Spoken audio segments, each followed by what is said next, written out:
Hello guys, in today's video I will be showing you how to fix Capcut keeps loading problem. So the answer is easy, just go to the settings and then scroll down to the apps section and then go to the search and search Capcut and then go to the storage, and here you will find this clear cache option. Click on it.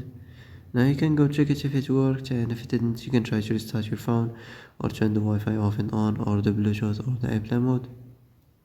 Also, you can try to clear data, but be careful. If you clear data, all this application's data will be deleted. This includes all files, the settings, the accounts, the databases, etc. So be careful if you want to clear your data.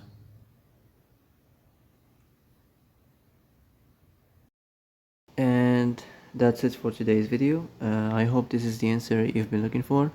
If you like this video, don't forget to like and subscribe, and see you in the next video. Thanks for watching.